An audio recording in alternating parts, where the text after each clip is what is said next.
우주의 비밀 25년 만에 뒤집히다.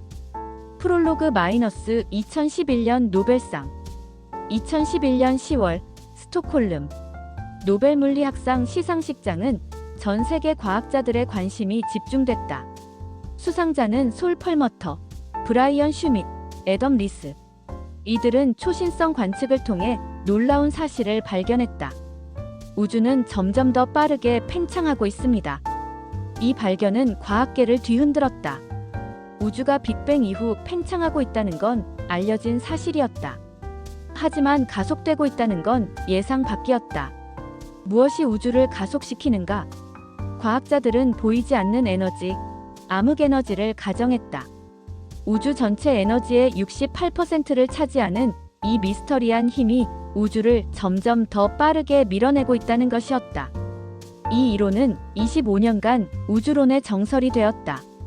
2024년 겨울 서울 연세대학교 천문우주학과 연구실에서 한 팀이 밤늦게까지 컴퓨터 화면을 들여다보고 있었다. 교수님, 이상합니다. 데이터가 예상과 다릅니다.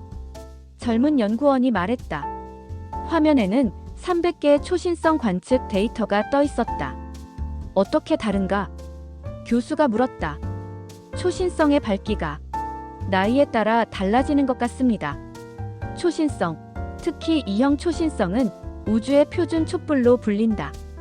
폭발할 때 일정한 밝기를 내기 때문에 지구에서 관측되는 밝기로 거리를 계산할 수 있다.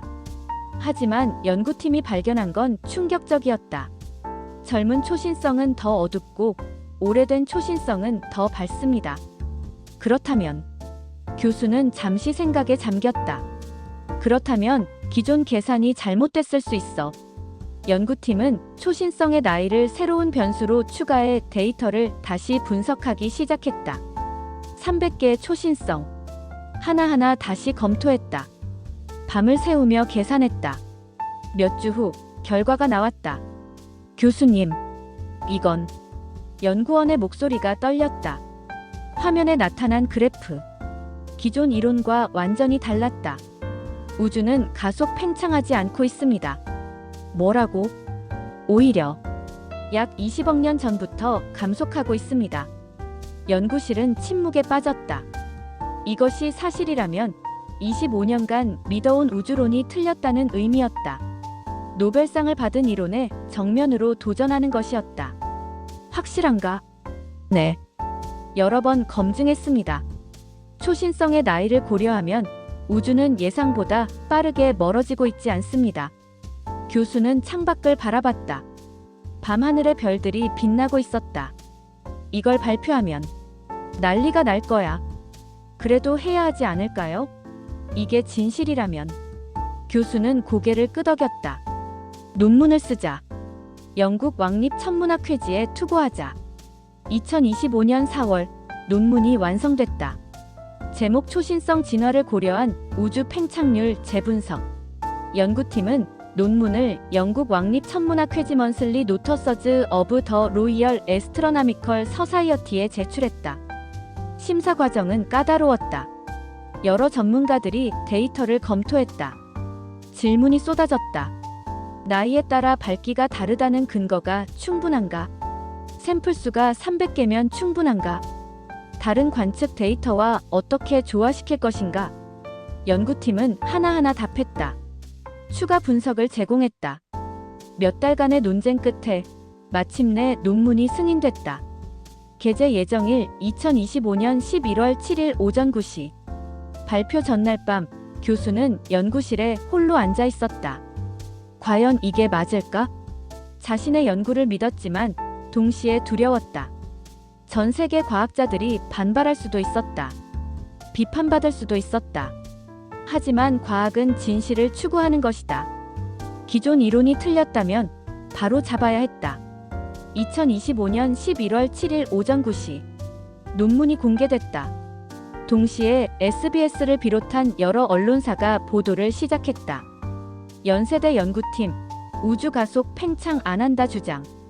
25년 정설에 도전하는 한국 과학자들. 암흑에너지 개념 흔들리나?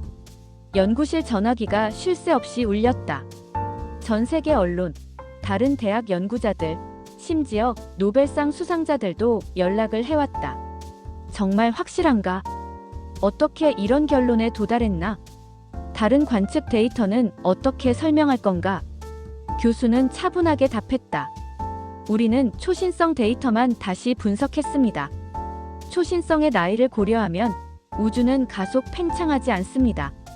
하지만 우주 배경 복사, 은하 분포 등 다른 관측은 여전히 가속 팽창을 지지합니다. 그럼 당신들이 틀린 거 아닌가? 아니면 다른 관측 방법에도 우리가 아직 모르는 변수가 있을 수 있습니다. 더 많은 연구가 필요합니다. 과학계는 들끓었다. 일부는 환영했다. 새로운 관점이다. 검토할 가치가 있다. 일부는 회의적이었다. 300개 샘플로는 부족하다. 더 많은 데이터가 필요하다. 일부는 강하게 반발했다. 25년간 축적된 다른 증거들을 무시할 수 없다. 하지만 모두가 인정하는 건 하나였다. 이 연구가 우주론에 중요한 질문을 던졌다는 것. 우주는 정말 가속 팽창하고 있는가? 암흑 에너지는 실제하는가? 우리가 우주를 제대로 이해하고 있는가? 연구팀은 다음 단계를 준비하기 시작했다. 2027년 칠레의 베라 루빈 천문대가 완공됩니다.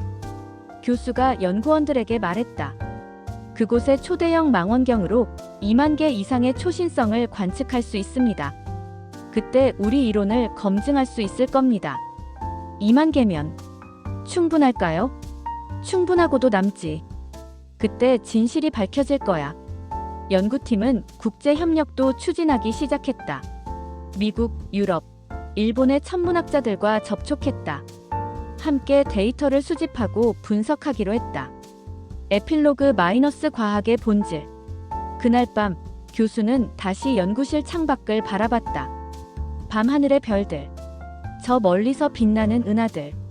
138억 년 전 빅뱅으로 시작된 우주. 우리는 얼마나 알고 있을까? 과학은 끊임없이 질문하고 답을 찾고 또다시 질문하는 과정이다. 25년 전 과학자들은 우주가 가속 팽창한다고 믿었다. 노벨상까지 받았다. 하지만 이제 새로운 증거가 나타났다. 어쩌면 그 믿음이 틀렸을지도 모른다. 이게 과학이야. 교수는 미소 지었다.